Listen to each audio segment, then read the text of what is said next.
Hi everyone, it's Diane from Art of Craft. It's Christmas time again and I'm getting into making tags for Christmas. I love making tags. Tim Holz's got some wonderful demonstrations on his side of how he's made different tags. In fact, some of these are some of his techniques that he's used on the tags of Christmas through the years. But I want to talk about making tags like these out of things that you already have, and actually making your papers in behind so you can do them any colours you want, changing older embellishments into whatever embellishments you want. Now, I love Christmas tags. Neat ideas for Christmas tags is that you put a little piece on the back with the date, and then you can list everyone that you have for Christmas Day and just hang these on the tree each year. You could even put a waterfall type system down here, so you can insert a photo on each one for each year and just have the date of it, so it can you can keep on using it on your Christmas tree year after year. I also make them into cards like this because I have so many tags running classes and we do all sorts of things on them. I just like use my tags for so many different things. So I'd like to show you how to do this, just making quick backgrounds. I like to use my Tim Holtz die for cutting out tags. You don't have to. It's just, it's easy, it's quick. And then if I want to make a card for the back of something like this, or just to cover it in a nice paper, because you always get the backs of these pretty yucky, you can. And it cuts it out perfectly, and it cuts the little eye pieces, the little reinforcers out perfectly, and it's also got a couple of really quite cool pieces you can use down the side if you want to put labels and things on your work. So that is that. I've been really enjoying Tim's new, what's it called, Paper Stash Yuletide. It's got some fabulous papers in it, all sorts of things that I can use. Great background ones, backgrounds like this, tags like this that you can fit onto the back of your tag and put names and things on. Great things like this that you can use your fragments with. Fragments like these to make really neat embellishments for yourself, and they work out perfectly. The other thing I've really enjoyed using is his ephemera packs. They've got all sorts of things in them, and they're great also when I'm playing with my fragments and putting them on. Your fragments are these clear, they come in quite a few different sorts, these clear fragments that go over the top, and you can just choose out where you'd like to put them. Put a little bit of glossy accents on the back, put them down, squeeze it out, and I always use what we call bull clips to hold them together, so I make sure we don't get any air coming in underneath. They're lots of fun. You can get them in packs like this, you can get them in packs with these nice beveled edges, and just lots of fun to play. Okay, first, what the equipment we're going to use, you need to choose a card that is going to be able to take a lot of wet media. So here I've got, you can either use mixed media cardstock from Ranger, there's manila cardstock from Ranger, but any good quality card that's going to be able to take that, the wet stuff. Otherwise it'll just pill on you and do horrible things. The Paper Artsy's got a lovely card that will really take the wet media as well. So I'm going to use a piece of this, I think. You'll need a brayer, and then you need to choose what colours you're going to be using in it. I decided I was going to use these very old-fashioned colours in the background here, sort of like an oldie-worldy Christmas. And for that, I've chosen the Distress Paints, and I've chosen the Aged Mahogany and the Pine Needles. But if you wanted a modern Christmas, you could go for mowed lawn and fired brick, for instance. It depends on what you want. Or you might go for the purples and the pinks. I mean, Christmas is anything nowadays. But I'm going to start with these paints. And you need those, and you need a nice white. Now, you can actually use gesso if you so wish. I actually like to gesso my piece of paper first, because I like to get a bit of texture on it.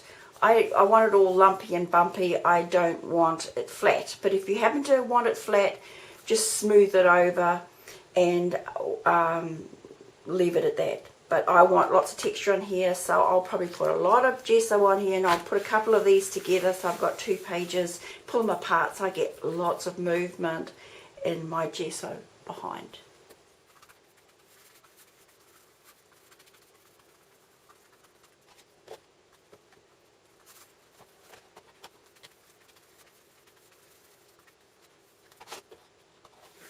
As you all know, I can never do things in sequence, so I am just making quite a few of these. And one of the other reasons why you'd want to use gesso is it actually means you don't use as much paint on your work, because it doesn't soak into the paper, it sits on top of it. It's just a little bit too much texture for me there. So that's the other thing you can do. If you've got an area where you might want to do stamping as opposed to applying different embellishments on top like this, you might want to make sure you've got a flat area in your piece of paper, in your piece of card. But I'm going to use these ones for applying things over the top. But I want a nice fine sort of a look to it, so that'll do. And we'll leave those to dry. While those are drying, and you can dry them with a heat tool if you want, I just want to, I forgot to mention about this. Now, Tim Holtz obviously has his papers, and the ephemera will tone in with it beautifully, but you probably think that it's just random paper cut up. But if you look closely at some of these, like this one for instance, this Joyful Christmas is the same Joyful Christmas that is in one of his stamp sets here. This is one of my favourite ones, mainly because of the cracked and the music, and we're going to be using this music stamp to stamp, and maybe even the cracked one to stamp actually into our paper as we make it. And you can see where I've actually made an embellishment here out of that same Joyful Christmas. There's another one there, ready to go onto tags. So they all go, but not only do they go, but all the paints and the inks go beautifully too. And I will like you to note too that in the Ranger archival inks, these are the, just happen to be older pads, but they're the same ink. The plum and the library green go beautifully if you're going for this old-fashioned look. And you can, I actually like a darker green, but the olive and the sienna, I actually like to go with the mowed lawn and the fired brick look. And I'll bring in metallics into that as well. And they all just go so beautifully together. It's taken the thought out of it as far as colour mixing. So you don't have to worry about whether you can mix colours or not, because they've got them all there. And the other reason we'd like to use these particular ones is they're so thin, and they've got kind of a chalky kind of a feel to them. I like the fact that they're thin. If I wanted to go for a more vibrant, different look, I like to use the Dina Wakley paints. They're fabulous, and I'll show you how to do some stuff with those, perhaps on one of these tags in a different session. Okay, my paper's all nice and dry now. You can do this with a heat tool if you want. One of the things you must do when you're starting to make papers is realise that each layer of paint needs to be dry unless you want your colours to combine. Because if you were, say, doing a paper in an orange and a blue, you're going to end up with a lot of brown on there unless you dry each layer, because the paint becomes, when it dries, it resists ink, but it also it will cover over anything that's dry but combine with whatever's wet underneath. So we're going to do this one in these old-fashioned colours. I've changed out the tops on my distress paint here for these new caps because I like using them in this form. I'm just going to put a little bit down, and I'm going to get my trusty brayer, and I am going to, you could put it direct to the paper if you want, but I find for me it's easier this way. And I'm just going to roll it through that, and I'm just going to start bringing it onto the paper. And you want to not put it all over the paper, just put it in 3 places around. It's important that you keep the strokes either up and down or going this way.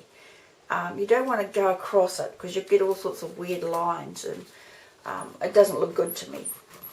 That's my opinion. So we'll put this on, brayer it out, and you can see because I've got lots of texture under there in the form of the gesso, there's actually texture showing out through it now already. So we'll just do this. You can then dry it.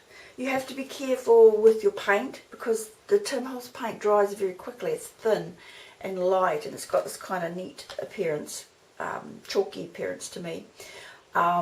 And so I always just fold it in half and stick something on top of it just so it keeps it moist before I go to use the next one. And your brayer has these 2 little feet on it. That's just so that you can rest it down and you're not sitting paint on whatever you've got it on. I mean, if I put it this way, obviously it's going to get paint all over everything, but often, because I'm never paying attention, I'll start off like this. I soon learn that that's not the thing to do because it'll rip up your paper with these bits.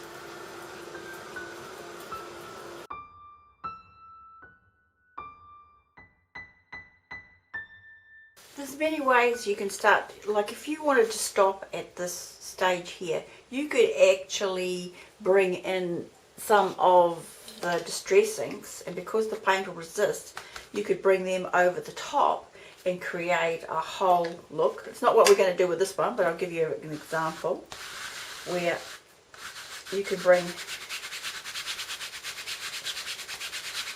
ink over. I should have done it with the ink blending tool, but I'm too lazy to get up and get it. And that would give you some really cool effects. You can of course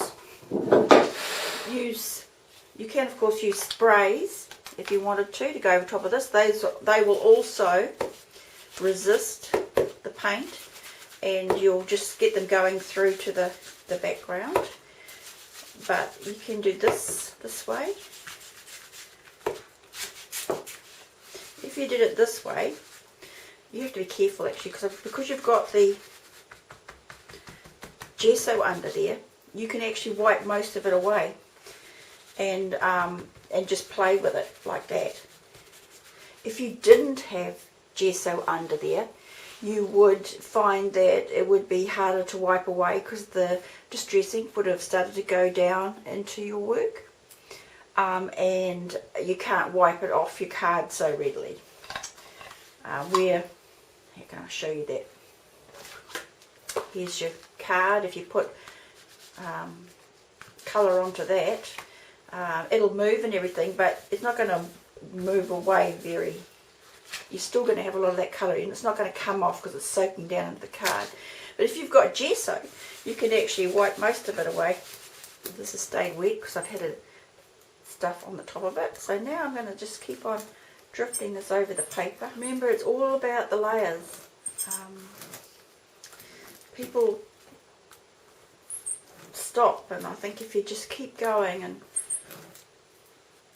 looking at it until you get something you really like, or even pushing yourself that little bit further, you'll find that your work will get a lot more depth to it and interest to it.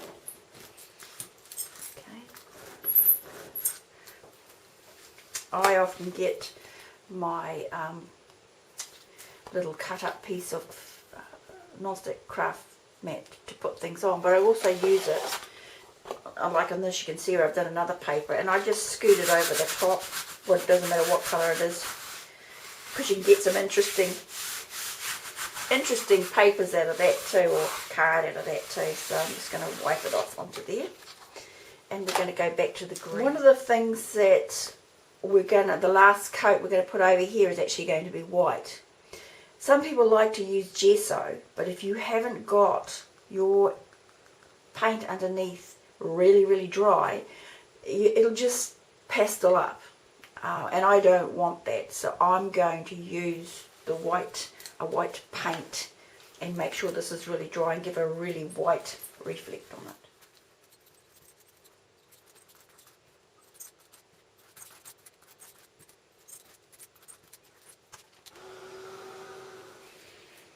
Here we have our first couple of layers, just using the Tim Holtz Distress Paints, and I've put white on it as a last coat, but that we're not finished there. We're going to stamp, and we're actually going to use archival to go over the top of it, because the archival will sit on the paint nicely, and we'll also probably put some embossing powder over the top, just in the clear, to bring out the texture.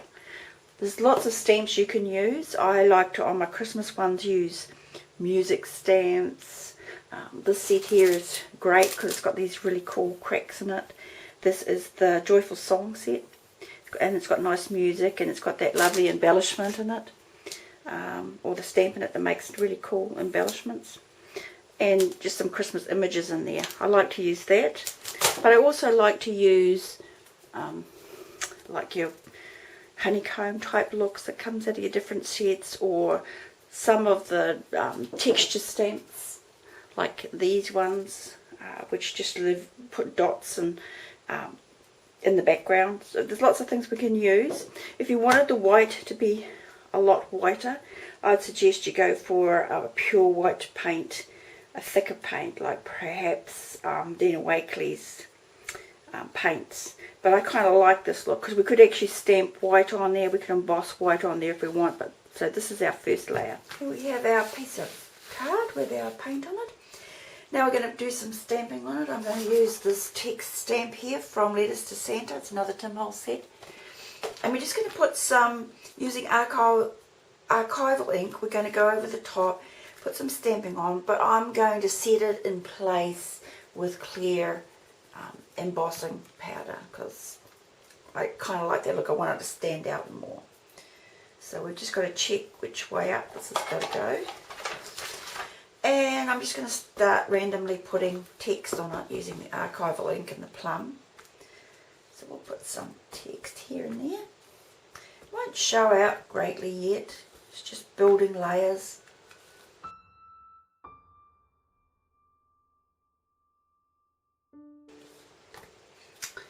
And we'll sprinkle some clear embossing powder over the top.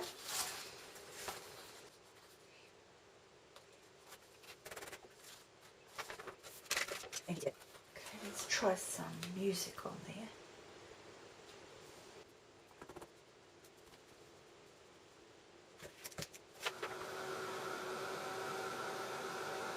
Now when I've put these stamps on, I haven't really cared about keeping them straight because you've got to remember I'm cutting these into tags and that's not an important part of it. If I was making this paper for a background paper, I might be more concerned about keeping everything level. But it's already got a really kind of cool feel to it, cool texture, and it's just fun to play with. So we'll be cutting this up and making tags out of it. When you do finish making your tags, as with this one, because this has been very similar colours, but you'll see that this looks more of the plum colour. That's because I would have used this plum right around the edges of this, and again set it with the embossing powder to give that glow.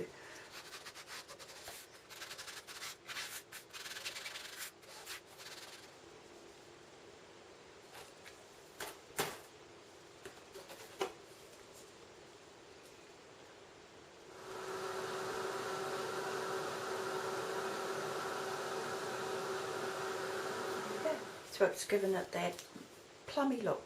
But you can make them exactly the same. This one's got, you can see it's got the honeycomb stamp back there, clocks, bits and pieces. We're going to cut out these tags now. Now obviously you don't want to be putting this all over the die, and because you're going to waste too much paper. So I'll cut out the pieces that I want about this big, and if I want any of these I'll do that, but I will always cut out the reinforcers because I want it to be able to match what I'm making. Those colours are really lovely. Fun colours, eh? Beautiful die. See, it's funny, isn't it? Until you actually see it all come together, you think, where's she going with that? But then once it's all done, it's beautiful, doesn't it? I guess you do think, where's she going with that? Yeah. They must do too. Yeah. Until the whole thing comes together, and then you're like, oh, that's cute. What's that? That glitter? No, this is embossing, clear embossing. And it just sets the archival ink on there. Oh yeah, yeah. So it gives it a nice edge and a nice place to go. And you can just use your brush like this and make sure you can scoot some of that powder off wherever you want it to go. Oh yeah. And I have, this is dirty, what I call my dirty jar of stuff, so I can just put it back in there when I'm finished. But a lot of these tutorials are just that, they can be a bit long-winded because I'm busy explaining the reason why I'm doing things. Well, that's it. Otherwise, people who want to know don't, and all the rest can just skip through to the interesting parts. They've got the fast forward bit, haven't they? Yes.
We're going to take some cranberry alcohol ink and we're going to colour these small pearls so that we can place them on here.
Okay, here we have the tag. What I've done on the way is I have used a stencil, a Tim Holtz stencil. This was the Snowflake it's called, and I've used the Distress embossing ink to put that down, and then I've sprinkled some of the Wow bright white over the top.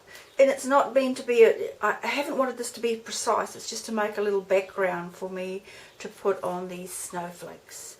And the snowflakes I have painted white because they were manila, and I then used the snow marker on them and puffed that up, and then sprinkled, I put glossy accents over the top and just put a bit of the glass glitter that I like to use on top of them to give them a bit of a sparkle.